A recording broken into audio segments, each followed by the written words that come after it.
चलिए अपने आत्मा के ज्ञान और ध्यान की ओर।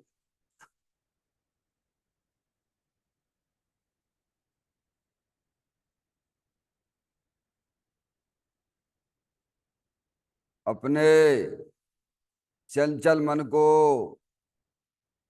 एवं चंचल उपयोग को स्थिर करने के लिए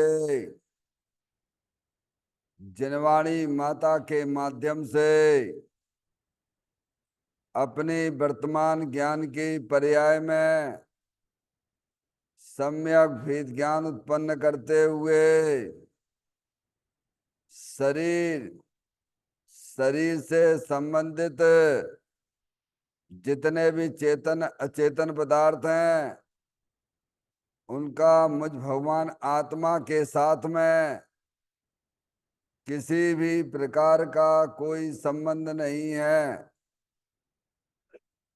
इस प्रकार समस्त पर पदार्थों में अपने संबंध की वृत्ति को छोड़ते हुए अंदर में जो अखंड ज्ञान ज्योति स्वरूप भगवान आत्मा है उसमें ही वर्तमान पर्याय का संबंध जोड़ते हुए कि मेरा यह भगवान आत्मा सदा काल शरीर आदि पर पदार्थों से भिन्न एकमात्र अखंड ज्ञान ज्योति स्वरूप है। ऐसा अपने आप को जानो और ऐसा ही अनुभव करो कि वर्तमान में ही मेरा यह भगवान आत्मा शरीर आदि पर पदार्थों से भिन्न एकमात्र अखंड ज्ञान ज्योति स्वरूप ही है।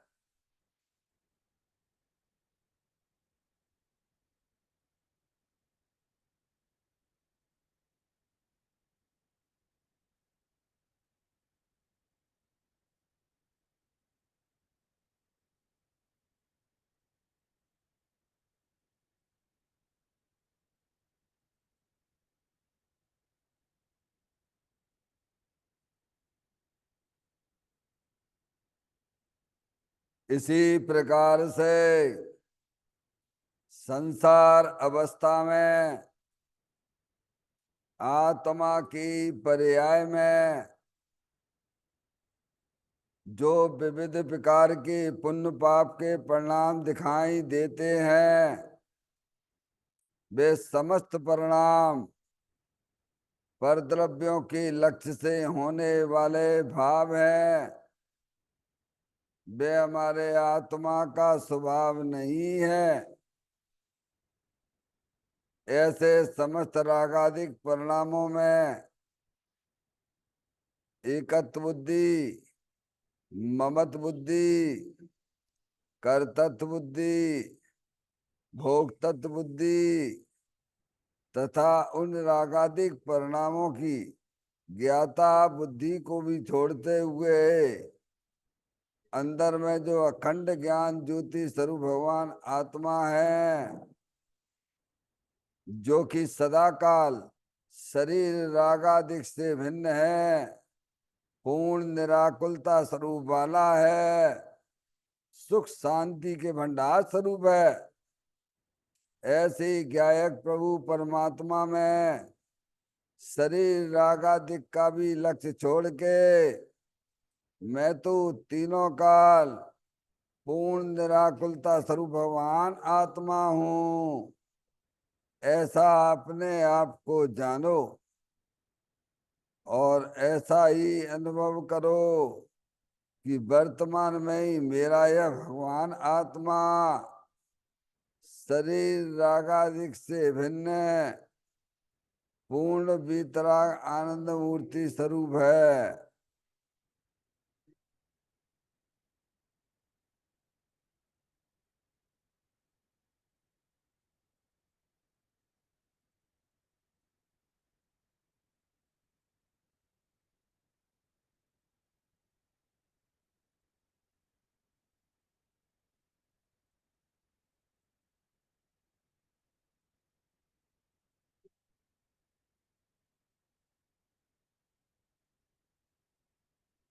इसी प्रकार से संसार अवस्था में आत्मा की पर्याय में जो पर के लक्ष्य से होने वाला ज्ञान है, वह परलक्षी ज्ञान भी हमारे आत्मा का स्वभाव नहीं है।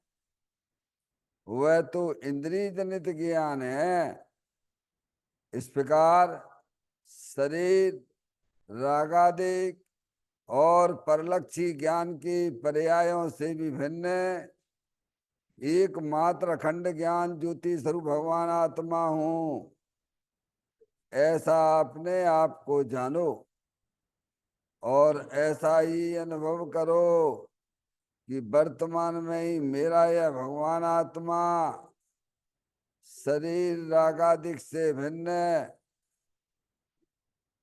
पूर्ण बीतराग आनंद मूर्ति स्वरूप है, पूर्ण सुख शांति के भंडार स्वरूप है, खंड खंड ज्ञान की पर्यायों से भी भिन्न एकमात्र अखंड ज्ञान ज्योति स्वरूप है।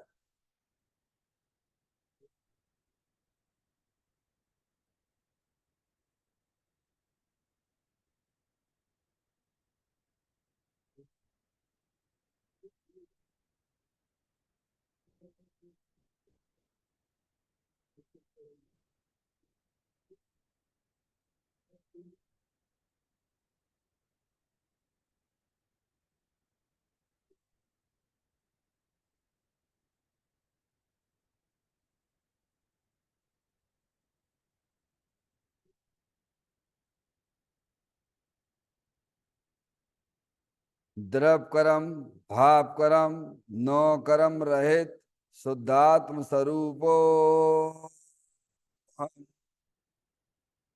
मेरा ये भगवान आत्मा सदा काल शरीर आदि नौ कर्मों से भिन्न है।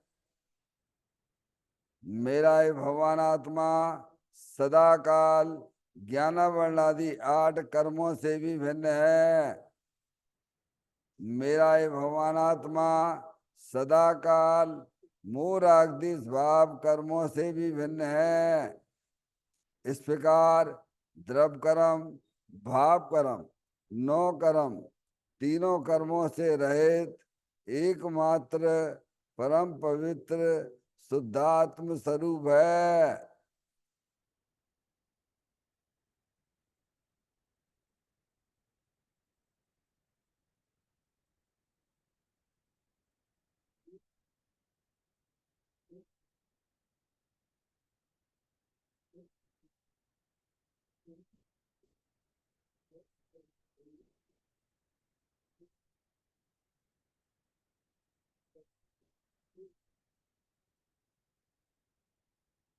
ओम नमः सिद्धेभ्य।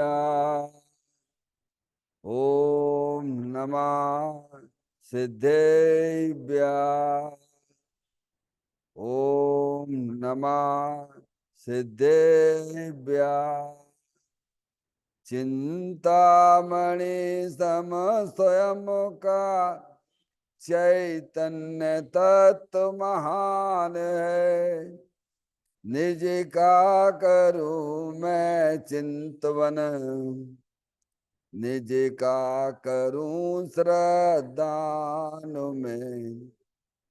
शुद्धात्मा ही देव है जो गुण अनंत निधान है। मैं स्वानुभव में देख लूं आत्मा स्वयं भगवान है।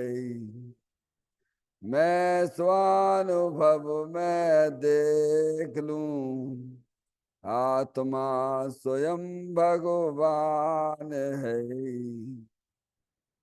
रिमण जान परठिया कम कलंक डेवी, अपाल दऊ जैन परू ते पर मपड़वे भी। सब कर्म मल्लिका नाश करवरो, प्राप्त कर निज आत्मा। जो लीन निर्मल ध्यान में नम कर निकल परमात्मा, सब नाश कर घन घाति हरे, हंत पद को पालिया, कर नमन उन जिन देव को यह काव्य पथ अपना लिया।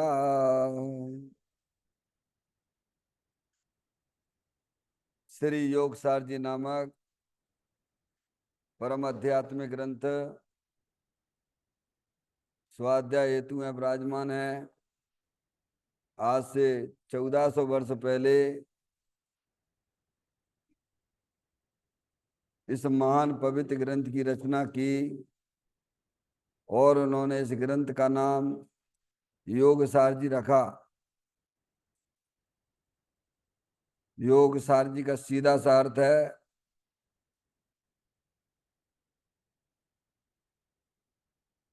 जोड़। योग का मतलब होता है जोड़। उनको बोल दो जरा मनी मन में पढ़ें, है नहीं? पढ़ना है तो ऊपर चले जाएं। आप मनी मन में पढ़िए, धीमे पढ़िए। स्वाध्याय में बैठना तो स्वाध्याय में बैठ जाइए। योग सार जी का सीधा सा अर्थ है, योग का मतलब जोड़ होता है। समझ में आया भैया?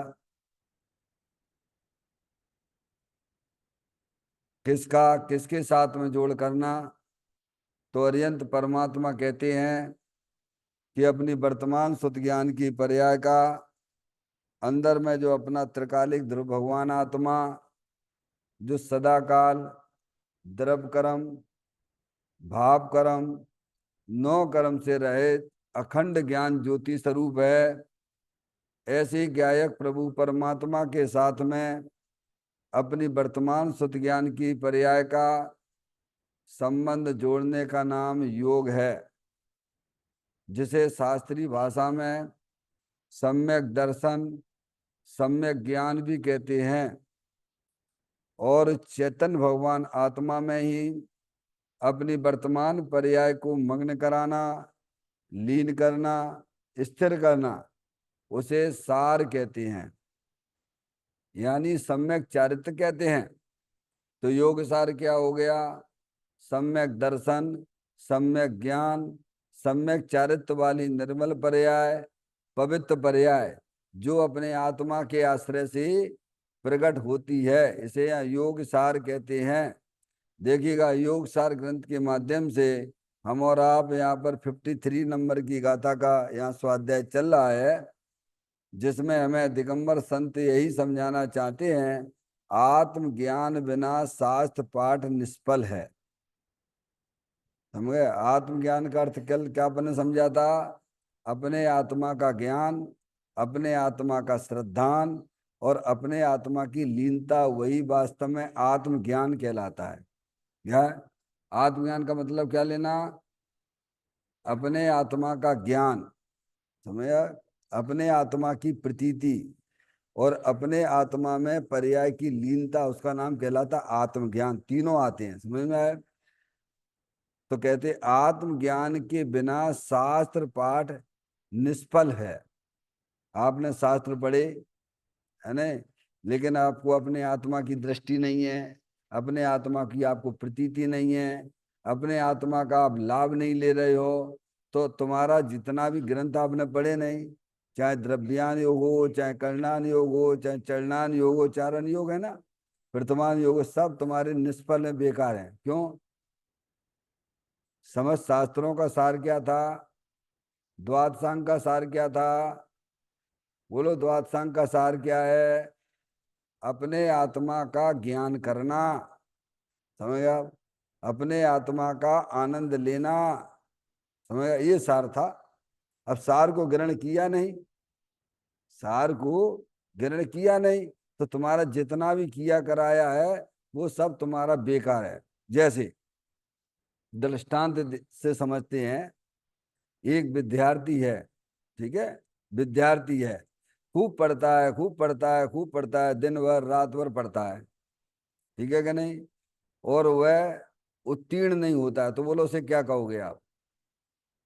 भाई पढ़ने का मतलब क्या था? शास्त्र पढ़ने का मतलब क्या था? लौकिक पढ़ाई पढ़ने का मतलब क्या था, बोलो? पढ़ता है ऐसा नहीं, नहीं पढ़ता है, पढ़ता है, लेकिन वह उत्तीर्ण होता ही नहीं है, तो उसे आप क्या कहोगे? भाई शास्त्र पढ़ने का मतलब क्या था? द्वादशांग का सार आपके वर्तमान शुद्ध ज्ञान की पर्याय में आ जाना चाहिए था, समझ में आया? वो धारणा ज्ञान में नहीं, परिणत रूप से होना चाहिए। कैसा? धारणा ज्ञान में तो अपन ने अनंतवाद ले लिया, समझ गए? शास्त्र पाठी है, लेकिन इसका इतना बढ़िया क्षोभसम ज्ञान हो गया है, उसकी यहाँ बात में आत्मज्ञान की बात नहीं है। क्या? आत्मज्ञान का मतलब ये है कि अपने आप को आत्मा रूप स्वीकार करना, अपने आत्मा का जो बंदर अंदर जो वस्तु है ना, द्रव्य कर्म भाव कर्म नौ कर्म से रहित चेतन आत्म वस्तु है कि नहीं है? बोलो है कि नहीं है? है, उसकी दृष्टि करना। अब पढ़ती रहती है, पढ़ती रहती है, पढ़ती रहती है, पढ़ती रहती है, समझ में आया भैया? अब किस लक्ष्य से पढ़ रहे हो, आपका क्या प्रयोजन है, क्या लक्ष्य है बताओ? भाई शास्त्र पढ़ते हो तो उसका क्या प्रयोजन है? भगवान की पूजा करती तो आपका क्या प्रयोजन है? नहीं बस किए जाओ किए जाओ किए जाओ, बे कर रहे पूजा तो हम भी पूजा कर रहे हैं, बे माला जप रहे तो हम भी माला जप रहे हैं। क्यों भैया, यही है उसका अर्थ क्या? बोलो क्या है? ये बात हमें समझ में तो आना चाहिए, एक रूढ़ी वाला धर्म नहीं है ये। समझ में आए भैया? शास्त्र ज्ञान पढ़ने, शास्त्र ज्ञान करने से हमें अपनी आत्मा का ज्ञान होता है। क्या होता है? हमें अपनी आत्मा का ज्ञान करके क्या करना? अपने आप के आत्मा का आनंद लूटना। जैसे कल एक दृष्टांत दिया था, खजाने पे पहुंचना है, पिताजी का इसम लिख के गए हैं उस पर वसीयत, वे तो चले गए, है ना? और उसने वसीयत पढ़ी, तो पढ़ने का मतलब क्या है? बोलो क्या मतलब है? हैं? क्या मतलब उसका? अरे तुम खजाने पे जाके खजाना को ग्रहण करो। समझ में आया भैया? जैसे समुद्र के अंदर पड़े हुए बेशकीमती चीजें पड़ी हुई हैं, पड़ी है कि नहीं पड़ी हैं? अब आप गए वहां तक गए हैं, और जो है काय के लिए गए, क्या प्रयोजन था? बोलो क्या प्रयोजन था? अरे उनको ग्रहण करने के लिए ही तो गए थे ना, और वो तुमने ग्रहण नहीं करे, तो मतलब फिर क्या निकला तुम्हारा वहां तक जाने का? मगर ऐसे ही हमें माँ जनवाणी माता यही समझाना चाहती है कि अगर तुम्हें अपने आत्मा का अनुभव नहीं होता है, अपने आत्मा की प्रतीति नहीं होती है, पर्याय में आत्मा का लाभ नहीं मिल रहा है, तो आप ये समझना चाहिए आपका जितना भी शास्त्र आपने ज्ञान किया है, उसका फल तो वैसे क्या है, निष्फल ही है। निष्फल क्यों कहा? कि प्रभु हमें जो है शुभ भाव तो होगा, हाँ शुभ भाव होगा, ये बात सत्य है, क्या है? उसका निषेध कहाँ कर रहे हैं? शास्त्र पढ़ने से शुभ भाव तो होता है, और उसमें भी अगर आत्म कल्याण की भावना है तो, और दूसरे को सुनाने की भावना है, या फिर जो है बाद में बड़कपन दिखाने की भावना है, तो पापी पाप में चले जाओगे आप। समझ गया? तो अपना अपना अंदर में अभिप्राय तो हमें टटोलना चाहिए ना, हम किस उद्देश्य से शास्त्र का अध्ययन करते हैं। क्या कह रहे हैं? हर चीज में आप अपना प्रयोजन देखते हो, पर यहाँ इतने बेवकूफ क्यों बनते हो आप? क्या समझ में आएगी नहीं आई? शास्त्र तो पढ़ना, पर शास्त्र पढ़ने का प्रयोजन क्या था हमारा? क्या प्रयोजन था वंदना? क्या प्रयोजन था? पढ़ती रहो पढ़ती रहो पढ़ती रहो पढ़ती रहो। क्यों भैया, ये प्रयोजन है क्या? नहीं, शास्त्र के द्वारा जो अरिहंत परमात्मा ने अंदर जो चेतन आत्म वस्तु है, जो अनादिकाल से हमारी ज्ञान की पर्याय में अव्यक्त थी, क्या अमूर्तिक प्रदेशों का पुंज, प्रसिद्ध ज्ञानादि गुणों का धारी, अनादि निधन वस्तु है, आत्म वस्तु है। समय उसे हमें अपनी पर्याय में उसको ग्रहण करना, क्या करना, उसका सेवन करना, उसकी दृष्टि करना, ये हमारे शास्त्र पढ़ने का प्रयोजन था। तो कहते हैं, और इसका फल क्या था, इसका फल मोक्ष था। क्या था बोलो, अपना स्वभावलंबन लेना। समझ में आया? शास्त्र ज्ञान से आत्मा का ज्ञान करने पर हमें अपने स्वभावलंबन की तरफ जाना चाहिए था। अब वो तो तुम करते ही नहीं हो। समझ में आया भैया? तो इसीलिए यहाँ इस गाथा में आचार्य भगवंत हमें यही समझाना चाहते हैं कि आत्मा आत्मज्ञान बिना शास्त्र पाठ निष्फल है। ये गाथा का मूल विषय है। अब गाथा का अपन पाठ करते हुए आगे समझेंगे। शास्त्र पढ़ता जीव जड़ पर आत्मा जाने नहीं, बस इसीलिए ही जीव है निर्वाण को पाता नहीं। शास्त्र को पढ़ते हुए जो आत्मा को नहीं पहचानता, क्या वे भी अज्ञानी है। वे तो अज्ञानी हैं ही, जो शास्त्र नहीं पढ़ते हैं, जो आत्मा का ज्ञान नहीं करते हैं, वे तो अज्ञानी हैं। इसमें से ये निकला, क्या निकला, वे भी अज्ञानी हैं। कौन? जो शास्त्र के द्वारा आत्मा का ज्ञान करते हैं पर आत्मा का दृष्टि नहीं करते हैं, तो वे भी अज्ञानी है। वे भी का मतलब ये है, जो शास्त्र को नहीं पढ़ते हैं, शास्त्र के द्वारा आत्मा को नहीं जानते हैं, वे तो अज्ञानी है ही। क्या अर्थ निकला इसमें से? वे भी शब्द लिखा है ना, वे भी मतलब का मतलब क्या होता है? अरे बेबी का मतलब क्या होता है? बेबी मतलब जो शास्त्र नहीं सुनते हैं। समझ में आया भैया? जो अपनी आत्मा का परिचय नहीं करते हैं, वे तो अज्ञानी है ही। दो तरह के अज्ञानी बताए थे, इसमें से निकलता बेबी मतलब क्या। एक तो आत्मा होने पर भी अपने आत्मा का उन्हें ज्ञान नहीं है, वे तो अज्ञानी है ही। समझ में आया? और आत्मा का ज्ञान तो कर लिया शास्त्र के द्वारा, पर वे आत्मा का लाभ नहीं लेते हैं, तो वे भी अज्ञानी हैं। दोनों एक जैसी हो गए कि नहीं हो गए बोलो? दोनों एक जैसे हुए कि नहीं हुए?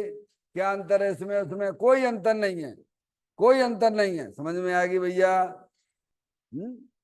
जैसे कोई व्यक्ति है, उसे पता ही नहीं है कि हमारे जिस घर में हम रहते हैं, उसे पता ही नहीं, उसे तो पता ही नहीं है कि अगर 20 फीट नीचे चले जाए तो जो है बड़ी बढ़िया जो है रत्नों के भंडार पड़े हुए हैं। क्या उसे नहीं मालूम? बिल्कुल नहीं मालूम।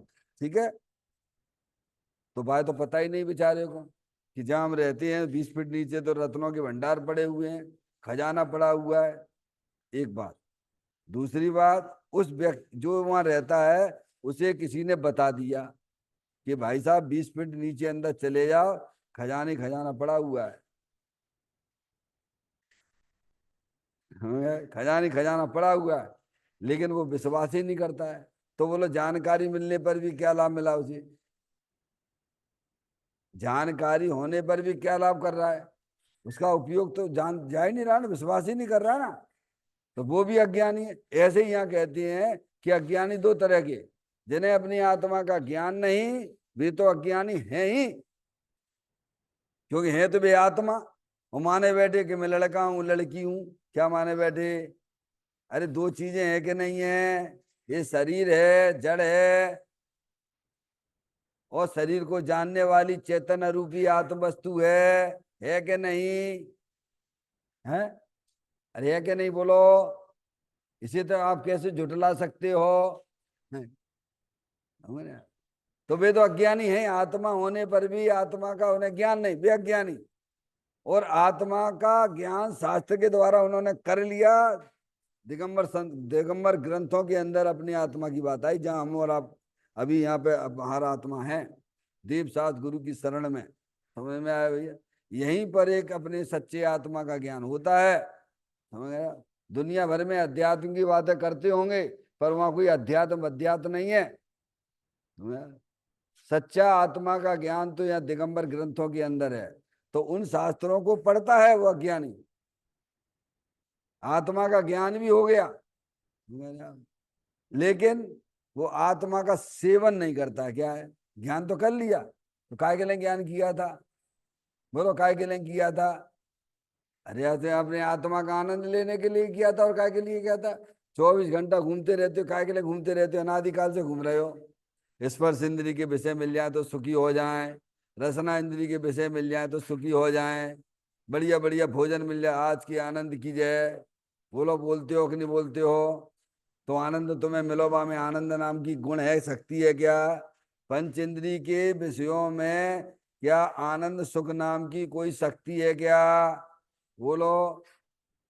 अब उसका अज्ञान दशा में पंच इंद्री के विषयों का सेवन करके अज्ञानी जीव आनंद मानता है। ज्ञानी कहते उनमें कहाँ वहां पे गुण ही नहीं है, शक्ति ही नहीं है।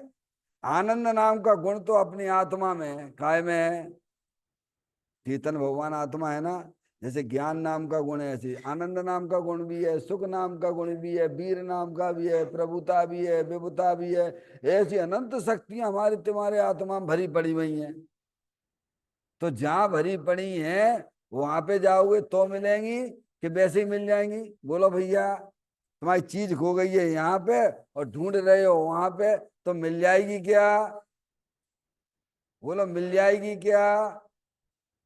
जहां गिर गई है वहां अगर प्रयत्न करोगे तो वह चीज मिलने की संभावना रहती है। ऐसे अनादिकाल से समस्त अज्ञानी जीव पंच इंद्री के विषयों में सुख की कल्पना करके दौड़ लगा रहे। काय के लिए?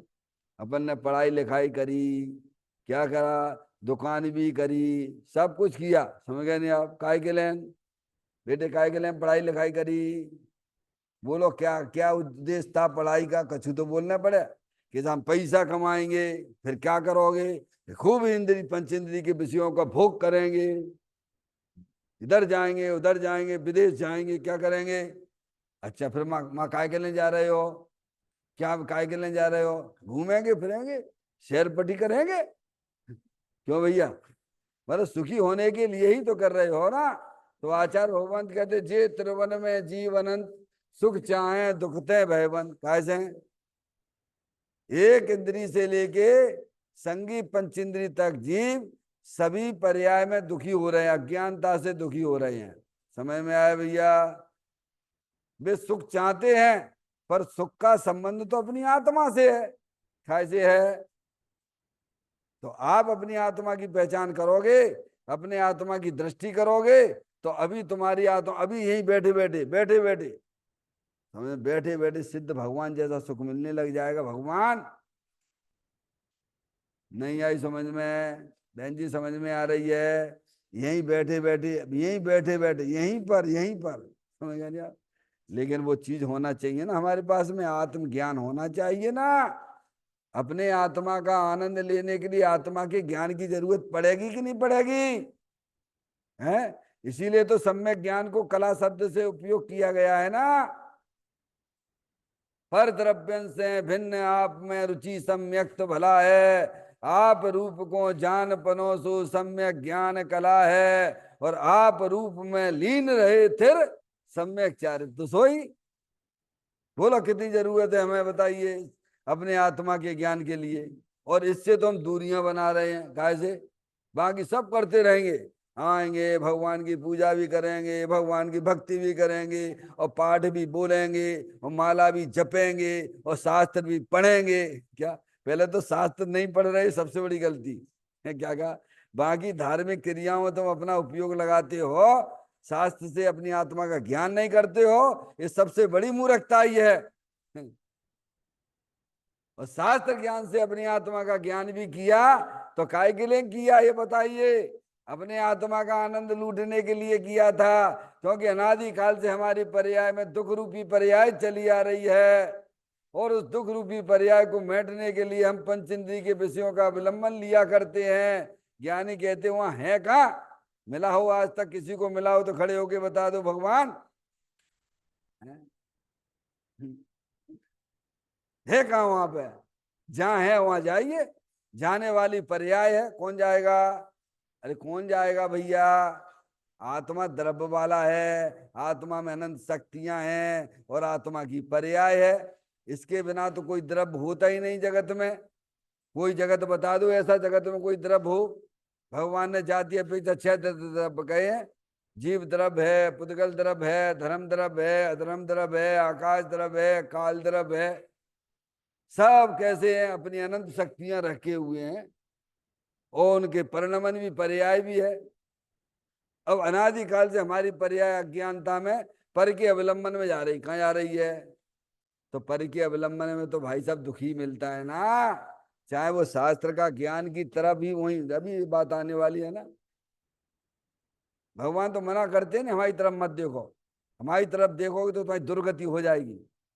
ये भगवान कहते हैं, अरियंत परमात्मा कहते हैं। समझ में आया भैया? पढ़ लेना अष्टपहर जी में। भगवान कहते तुम अपनी तरफ क्यों नहीं देखते हो? तो हमें देख के तुम्हें समझ में नहीं आती हम किधर देख रहे हैं? अरे तुम्हें ये समझ में नहीं आती भगवान के दर्शन करते भगवान किधर देख रहे हैं? क्यों? हम अपनी तरफ देख रहे हैं, देखो अनंत आनंद में झूल रहे हमारी पर्याय, और तुम हमारी तरफ देखे रहे तो वास्तव तुम्हें क्या मिलने वाला है? हम तो तुमसे कह रहे हैं ना, तो हम अपनी तरफ देखो। किसकी तरफ देखो? अभी हमारा प्रयोजन हम भूल जाते हैं, सारी धार्मिक क्रियाओं में अपना प्रयोजन भूल जाते हैं, हर क्रियाओं में। समझ गए नहीं आप? तो कहे वे भी अज्ञानी। कौन? शास्त्र के द्वारा अपनी आत्मा का ज्ञान तो हुआ उन्हें, पर आत्मा का लाभ नहीं ले रहे, तो वे भी अज्ञानी। दोनों एक जैसे हो गए, ये उसका अर्थ निकलता है। यही कारण है कि शास्त्र पाठी जीव भी निर्वाण को नहीं पाते। क्या भगवान ने निर्वाण का मार्ग क्या बताया? बोलो बोलो, भगवान ने निर्वाण का मार्ग क्या बताया है? अपने आप को चैतन्य स्वरूपी भगवान आत्मा जानना, ऐसा मानना कि मैं शरीर नहीं हूं, मैं लड़का नहीं हूं, मैं लड़की नहीं हूं, मैं तो चेतनेश्वर भगवान आत्मा हूं, ऐसा अपनी पर्याय में स्वीकार करना। क्या भैया? और उसमें अपनी पर्याय को लीन करना, स्थिर करना, वह निर्वाण का मार्ग है। भगवान बैरमुख होके कितनी भी पूजाएं करो, भक्ति करो, शास्त्र स्वाध्याय करो, वो निर्वाण का मार्ग नहीं है। वो तो संसार का मार्ग है। किसका मार्ग है? भगवान। भैया समझ में आती है? बैरमुख होकर धार्मिक क्रियाएं करना वह संसार का कार्य है, और अंतर्मुख होके अपने चेतन भगवान आत्मा का अवलंबन लेना, उसका आनंद लूटना, वो निर्वाण का मार्ग है। इसीलिए शास्त्र पाठी भी अपने पर्याय को अपने चेतन भगवान आत्मा में न लगाकर वह भी 4 गति 84 लाख योनियों में परिभ्रमण करता है। तो यह बात स्पष्ट है। क्या कह रहे हैं ज्ञानी? क्या कहते हैं भैया? बोलो। ये स्पष्ट बात है। बैर मुक्ता है वो संसार का कारण है, और अंतर मुक्ता है वह मुक्ति का कारण है। वंदना समझ में आई? फिर अपना क्या मतलब निकला? अरे क्या मतलब? क्या लेकर अंतर मुक्ता होइए, बैर मुक्ता छोड़िए। हैं? इसमें दिमाग क्यों नहीं लगाते अपना? अरे भाई इसमें दिमाग लगाओ ना। जिसे कला शब्द कहा है ना, कला सम्यक ज्ञान कला है। कला क्यों कहा? कला यानी का प्लस ला इक्वल टू कला। का यानी कारण परमात्मा, ला यानी प्रकट करना। क्या करना? कला माने का यानी कारण परमात्मा है। नियम सार जी में तो खूब कारण परमात्मा गीत गाए, खूब कारण परमात्मा गीत गाए हैं। ऐसा कारण परमात्मा, कारण परमात्मा का जो सेवन करते हैं वे पर्याय में कार परमात्मा हो जाते हैं। समझ में आती है भगवान? अब तुम कारण परमात्मा का सेवन नहीं कर रहे हो। अब तुम ये तो कहते हमें मुंह मीठा होना चाहिए, मीठा होने, शक्कर तो बहुत मीठी है, बहुत मीठी है। अरे है तो मीठी, पर हमें स्वाद क्यों नहीं आ रहा शक्कर का? कौन से पूछोगे? ये पूछने पड़ती किसी को अपन को। पर अपन जानते कि नहीं जानते शक्कर मीठी है? बोलो। मुंह जल रहा है तो क्या करना? बेटा जो है मिठाई खा लो। क्या कहेंगे? अरे क्या कहेंगे? बोलो भैया। बच्चा कहे कि पिताजी हमारा तो मुंह जल रहा है, बहुत जो है कैसे जलन हो रही है। समझ में आया? तो कोई बात नहीं बेटा, एक काम करो, ये मीठापन मिठाई रखी ना, ये खा लो, तुम्हारी जलन कम हो जाएगी। यही तो कहेंगे ना। अब वो उसका सेवन ना करे तो बाकी जलन खत्म होगी क्या? ऐसे ही हमारी अनादिकाल से हमारी पर्याय मोह राग देश की जलन चल रही। क्या चल रही है? कौन सी जलन है? काय की जलन है? पर को अपना जानना, पर को अपना मानना, और पर का लक्ष्य करके पणमन करना। ऐसे मोह राग देश रूपी जलन चल रही है क्या? अब वो जलन को हमको करना है खत्म। क्या करना है? करना है कि नहीं करना है? अनादिकाल से वही तो कर रहे हो, और कर क्या रहे हो? बैरमुख की करते हो तो वो जलन खत्म नहीं होगी। और शास्त्र के द्वारा अपनी आत्मा का ज्ञान कर लो और अंतर्मुख हो जाइए तो पर्याय में होने वाली जलन खत्म हो जाएगी। हो गया खत्म, और क्या है? तो कैसे करें? वही तो विधि बता रहे हैं ज्ञानी, वही तो समझाना चाहते हैं ना। तिरंज गति के जीव कर लेते हैं वो काम। नहीं आई समझ में?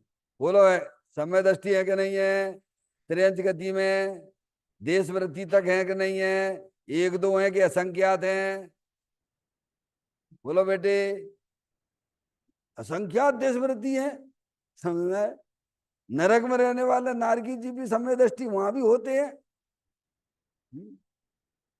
कोई शास्त्र नहीं पढ़ते हैं। बोलो त्रियंच गति के जीव कहाँ शास्त्र पढ़ते हैं? बोलो पढ़ते हैं शास्त्र? पढ़ते हैं शास्त्र? और फिर भी देश वृत्ति बने बैठे हैं, अपनी आत्मा का आनंद ही आनंद ले रहे हैं। और जय में लगा मूर्ख जैसा। क्या समय?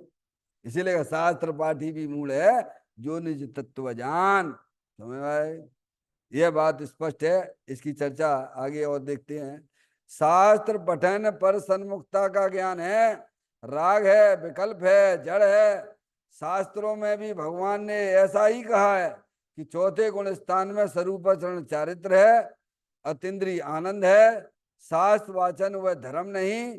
फिर भी शास्त्र पाठी व्याकरण, न्याय, ज्योतिषी, वैदिक आदि अनेक विषयों को जानता है, परंतु शुद्ध निश्चय निजात्म स्वरूप की ओर लक्ष्य नहीं देता, स्वभाव की ओर का पुरुषार्थ नहीं करता। इस कारण शास्त्र पढ़कर भी अध्यात्म ज्ञान से शून्य रहता है। जो चेतन धातु निजात्मा को नहीं जानता उसका शास्त्र पठन निष्फल है। अब देखिए आप कितने पॉइंट आए इसमें, एक एक पॉइंट पे विचार करें। शास्त्र पठन पर सन्मुखता का ज्ञान है कि नहीं? पर सन्मुखता बोलो भैया। अरे अपना ज्ञान यहाँ लगा रहे हो, शास्त्र में लगा रहे, पढ़ रहे हो, तो उस समय कौन सी सन्मुखता है? अब ज्ञान लगाने चाहिए यहाँ। तुम्हारे पास पर्याय है शुद्ध ज्ञान की कि नहीं? अब कहाँ लगा रहे हो? पर सन्मुखता ज्ञान है कि नहीं है? शास्त्र पढ़ने से क्या है? अपने आत्मा का कल्याण की दृष्टि से पढ़ते हो तो शुभ भाव होगा, राग होगा, क्या होगा? और भेद ज्ञान के अंदर में ज्योति जला ली, शास्त्र के द्वारा अपनी आत्मा का ज्ञान कर लिया, परिचय कर लिया, और वही ज्ञान अपने चेतन भगवान आत्मा का विलंबन लेता, वही धर्म हो जाता है। स्वभावलंबन, ये तो परावलंबन है। अच्छा कब तक शास्त्र पढ़ते रहोगे? बोलो भैया कब तक पढ़ते रहोगे? ज्ञानी भी पढ़ते हैं पर उसे परावलंबन जानते हैं। जब तक तुम्हारी आंखें काम कर रही हैं, जब तक तुम्हारे कान काम कर रहे हैं, तो इनसे ज्ञान कर लो, शास्त्र से निर्णय कर लो। और जो चले जाएंगे तब जाएंगे कि नहीं जाएंगे? आंखें खराब होंगी कि नहीं होंगी? जाके ज्योति जाएगी कि नहीं जाएगी? ये कान तुम्हारे हैं, तब तक ध्यान से सुन लो, पढ़ लो, समझ लो। काय के लिए? स्वभावलंबन के लिए। काय के लिए? अब आगे चलिए, अब आप क्या कहें? कछु नहीं सुनते हैं। कब तक सुनोगे? शास्त्र की सुनने की बात कर रहे हैं। समझ में आया भैया? अब सुनते ही रहोगे क्या? कि पढ़ते ही रहोगे क्या? और ये भी चला गया, कान भी चला गया, तो अब क्या करोगे? बोलो जाएंगे कि नहीं जाएंगे कान? तुमने उनमें स्वावलंबन ढूंढा कि नहीं ढूंढा? जब आंखें थी तुमने स्वावलंबन की तरफ गए कि नहीं गए? कान थे, तुमने कान का सदुपयोग किया कि नहीं किया? उस समय जब कान थे तुमने सदुपयोग किया कि नहीं किया? भी तो जाने वाले हैं, भी तो सब कर्माधीन व्यवस्था है। जब तक हमारे पास में ये इंद्रियां जब तक जो है हैं तब तक हैं, तब तक उनका सदुपयोग करो। क्या करो? उसमें भी स्वभावलंबन की तरफ जाना। किधर जाना? जो नहीं पढ़ते हैं उनकी बात नहीं करना, वे तो अपने बहुत बहुत अहित कर ही रहे हैं, समझ गए। हम भी शास्त्र पढ़ते हैं, सुनते हैं, तो हमें उसमें स्वभावलंबन की तरफ जाना चाहिए। क्या कह रहे हैं भैया? क्योंकि ये तो सब कब, ये तो कर्माधीन है। अभी जाओगे आप हैं और एक्सीडेंट हुआ तो कैसे, आंख भी चली गई, कान भी चले गए, अब क्या करोगे? हॉस्पिटल में एडमिट हो जाओगे जाके, फिर क्या करोगे? आर्त ध्यान रोध ध्यान करोगे, और क्या करोगे? क्योंकि तुमने स्वभावलंबन ढूंढा ही नहीं उसमें। समझ में आई बात? बात समझ में आती बेटे? हम्म। भगवान ने स्वभावलंबन बताया है। देखो, हर माता पिता अपने बच्चे को स्वभावलंबन की शिक्षा देते हैं। काय की शिक्षा देते हैं? देते हैं कि नहीं देते हैं? कोई पराधीनता की शिक्षा देते हैं क्या? हमारे देव शास्त्र गुरु हैं, माता पिता हैं, भाई हैं, वे हमें अपने स्वभावलंबन की बात बताते हैं। समझ में आएगी भैया? काय की? अरे हम उनके पुत्र हैं कि नहीं है, बोलो। लघुनंदन कहा है समय दृष्टि जीव को, है क्या? बोलो कहाँ लिखा है? लघुनंदन का है। कुछ याद है वंदना? कहाँ लिखा है? अरे कहाँ लिखा है? हम्म।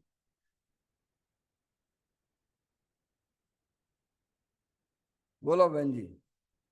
बढ़ाया ना अपन ने? याद, कोई बात नहीं। हम्म। वेद विज्ञान जगो जिनके घट शीतल चित भयो जिम चंदन, और केली करें शिव मार्ग में जगमाई जिनेश्वर के लघुनंदन। क्या कहा? भेद विज्ञान जगो जिनके घट, घट यानी हृदय में, ज्ञान की पर्याय में। क्या कह रहे? भेद विज्ञान जगो जिनके घट, क्या जगह है? भेद विज्ञान। शरीर को जुदा जानते हैं, कर्मों को जुदा जानते हैं, राग जो हर समय होता है संसार अवस्था में उसको भी जुदा जानते हैं, और अंदर चेतन भगवान आत्मा बीतराग आनंद मूर्ति स्वरूप है। भेद विज्ञान जगो जिनके घट शीतल चित भयो जिम चंदन, और केली करें। केली करें मतलब, केली का मतलब क्या? खेलते खेलते मोक्ष की प्राप्ति होती है। समझ में आए भैया? किसके साथ खेलते हैं ज्ञानी? अरे अपने चेतन भगवान आत्मा के साथ खेलते हैं। खेलने वाला कौन है? अरे उसकी पर्याय है। और किसके साथ खेलती है? अपने द्रव्य स्वभाव के साथ खेलती है। समझ में आती बात है? तो लघुनंदन कहा है? सम्यक दृष्टि जीव केवली भगवान का लघुनंदन है भगवान, है। तो कहते हैं शास्त्र पठन पर सन्मुखता का ज्ञान है, बराबर है क्या नहीं है? अब कब तक पढ़ लिया तुमने, अब थोड़ा चिंतन करो, विचार करो। वो तुम करते ही नहीं है। पढ़े जाओ, ये पढ़ लिया, ये पढ़ लिया, ये पढ़ लिया, ये पढ़ लिया, फिर तुम अब जरा शांति से बैठ तो जाओ। बैठने की नाम लेंगे तो नींद आने लग जाएगी। क्यों भैया, ऐसा क्यों? अभी आपसे कहते हैं 5 मिनट जरा अपने आत्मा को आनंद लूट ले भैया, मौका मिला है तुम्हें। नहीं बाबा, हम ध्यान में नहीं बैठेंगे। क्यों? तीव्र कसाई हो तुम। समझ में आया? तीव्र कसाई हो, तुम्हारा उपयोग इधर उधर भाग रहा ना। तो तीव्र कसाई होते हैं, इनका उपयोग इधर उधर भागता फिरता है। भगवान से ना पूछना तुम तीव्र कसाई हो। समझ में आया भैया? कसाई की मंदता होती तो संयोग करते ना भाई। बैठो ना, मालूम पड़े अपने परिणाम कहाँ जा रहे हैं कहाँ नहीं जा रहे हैं। ये तो कसाई की मंदता मालूम पड़ते हैं। शास्त्र पठन पर सन्मुखता का ज्ञान है, समझे? वो है राग, है राग यानी शुभ राग है, बराबर। विकल्प है, क्या है? विकल्प है। आगे बस है विकल्प है। और अपना भगवान आत्मा पीछे ही निर्विकल्प रूप से बैठा। तो पर्याय में निर्विकल्पता लाना है, राग रहित वीतराग दशा प्रकट करनी है, तो उसकी चीज का सेवन करोगे कि नहीं करोगे, बोलो भगवान। है स्वभाव, स्वभावलंबन लीजिए। है आपके पास में शुद्ध ज्ञान की पर्याय है, वो अवलंबन लेने जाएगी, और कौन जाएगा? अब लगा रहे दूसरी जगह, है समझ कहाँ लगा रहे हैं पर ज्ञान? अरे अपने आत्मा में लगाओगे तो तत्काल तो तुम्हें अतीन्द्रिय आनंद की प्राप्ति हो जाएगी, और अल्पकाल में तुम नमो अरिहंताड़म में विराजमान हो जाओगे। हैं? इन्वेस्टमेंट करो अपने चेतन भगवान आत्मा के साथ में। अच्छा, जहां में तुम्हारा जाता क्या है, बोलो क्या जाता है? जहां में तुम्हें पैसा लगने नहीं है, गधा मजूरी तुम्हारी सब छूट रही है। क्या कहा? यार ये काम कहाँ नहीं कर सकते हो, सब जगह कर सकते हो, सब जगह जहां हो वहां कर सकते हो। क्यों नारकी जीव कर सकता तो तुम क्यों नहीं कर सकते हो? नारकी जीव को कितनी परेशानी है, बोलो। एक बूंद पानी नहीं मिलता है, वो भी अपने आत्मा की प्रतीति कर रहा, आनंद लूट रहा हुआ है। तुम्हें काहे की तकलीफ हो रही भैया? है, त्रियंच गति का जीव है, वो भी ले रहा है, तो तुम्हें कैसी कौन सी तकलीफ है भाई? तुम क्यों नहीं ले सकते हो? अरे हमें तो और अच्छा मिलेगा। समझ में आए भैया? हम तो अपनी पर्याय में 3 चौकड़ी कसाय का भी अभाव करके बीतराग आनंद दशा में झूलेंगे। कहाँ झूलेंगे? मनुष्य पर्याय में तो ये कमाई तो एटलीस्ट की जा सकती है, भले ही पंचम काल है तो क्या हो गया, इतना आनंद तो हम ले ही सकते हैं ना। है? कहते हैं विकल्प है, जड़ है, राग है ना। देखो राग को कौन जानता है? राग को जानता है क्या? आश्रव तत्व है ना राग, शुभाशुभ भाव है, मोह राग देश के परिणाम है, चेतन है क्या? बोलो बहन जी, चेतन है क्या? उस राग को भी कौन जानता है? और उसको भी जानने वाली चेतन भगवान आत्मा है। कौन है? तो राग जड़ हुआ कि नहीं हुआ? राग को खुद नहीं पता कि मैं राग हूं। जैसे शरीर को नहीं पता, शरीर को पता है कि मैं कौन हूं, ऐसे राग को भी नहीं पता है। राग तो परलक्षी भाव है ना, जड़ है। शास्त्रों में भी भगवान ने ऐसा ही कहा है। क्या कहा है? ज्ञानी क्या कहते हैं, तुम पढ़ लो शास्त्र जाके, फिर देख लेना क्या कहा है भगवान ने। भगवान ने यही कहा है, राग जड़ है, तुम्हारे स्वभाव से विपरीत है, संसार का कारण है, बंध का कारण है, तुम्हें 4 गति 84 लाख योनियों में लेके जाएंगे, ले जाएगा तुम्हें। तो तुम्हें ऐसी पर्याय रखनी है अपनी आत्मा के साथ। बोलो बासे दोस्ती करने का। अरे दोस्ती उससे करो ना भगवान, जो तुम्हारे साथ हमेशा रहता है। ये राग तो हर समय बदलने वाली चीज है, जैसे शरीर हर समय बदल रहा है, कर्म भी हर समय बदल रहे हैं। नहीं बदलता है तो कौन है वो? अंदर चेतनेश्वर भगवान आत्मा विनाशी रूप से विद्यमान वस्तु है, अनंत शक्तियों से भंडार वाली है। अरे उससे प्रेम करो ना, उससे दोस्ती करो। जो तुम्हें सुख दे उससे दोस्ती क्यों नहीं करते हो? ज्ञानी कहते, ये कहते हैं। तो कहते हैं शास्त्रों में भी भगवान ने ऐसा ही कहा जैसा बता रहे ज्ञानी। अब देखिए, चौथे गुण स्थान में स्वरूपा चरण चारित्र है। कौन से गुण स्थान में? 14 गुण स्थान है, समझ में आया भैया? चौथा गुण स्थान स्वरूपाचरण चारित्र का है भगवान, जैसे नचार आदि ने खूब कहा है। समझ गया? बीतराग परिणति चौथे गुण स्थान में प्रकट हो जाती है, भले ही वह जघन्य रूप से सही। क्या कह रहे हैं? वीतराग परिणति चौथे गुण स्थान में प्रकट हो जाती है, जैसे नाचार्य जी ने खूब कायसम ग्रंथों में लिखा, उसमें पढ़ लेना, प्रवचन सार जी आदि। जघन्य रूप से है, ये बात ठीक है, पर सामने वाले को नहीं दिखता है, स्वयं स्वयं को नहीं दिखता है, ऐसा भी नहीं है। जैसे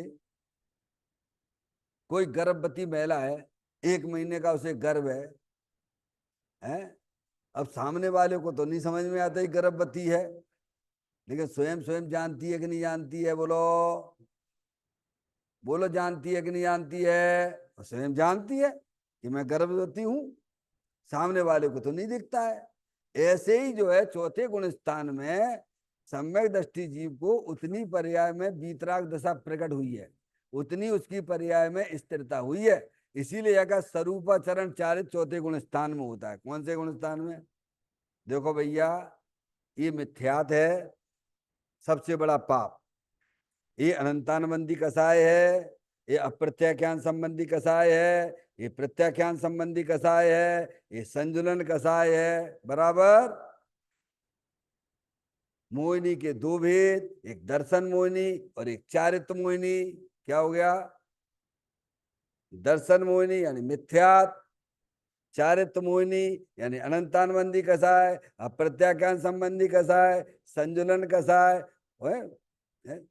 प्रत्याख्यान और संजुलन कसाय, चार कसाय, ये किसके वेद हैं? चार कसाय के। ये चारित्य मोहिनी के हैं और ये दर्शन मोहिनी है। अभी दर्शन मोहिनी तत्व के अभ्यास से चली जाती है। ताते जिनवर कथित तत्व अभ्यास करीजे, संशय विभ्रम मोह त्याग आप और लख लीजिए। काय में बुद्धि लगाना? ताते जिनवर कथित तत्व अभ्यास करीजे, संशय विभ्रम मोह त्याग आप और लख लीजिए। समझ? जिन जिन देव द्वारा बताया गया तत्व है उसमें आप अपने उपयोग को लगाओगे तो क्या हो जाएगा? ये मिथ्या दर्शन मोहिनी चली जाएगी और साथ में अनंतानबंदी कसाई भी चली गई। तो ये चारित्र की एक एक चली गई कि नहीं चली गई? ये कौन से गुण स्थान में जाती है बोलो? अभी इतनी तीन चौकड़ी कसाय सद्भाव है, सम्य दृष्टि जीव की पर्याय में है, मुनराज की पर्याय में नहीं, मुनराज की पर्याय नहीं, मुनराज की पर्याय में तो जी है। क्या है बोलो? क्या है मुनराज की पर्याय बोलो? संजलन कसाय है। क्या है? वो इतनो आनंद लूट रहे मुनराज, कितनो कितना समझ में आती भाई? मुनराज हैं, भावलिंगी संत हैं, इतना उनके राग विद्यमान है। ऐसे ही सम्य दृष्टि जीव है तो उसको इतनी स्थिरता आ गई।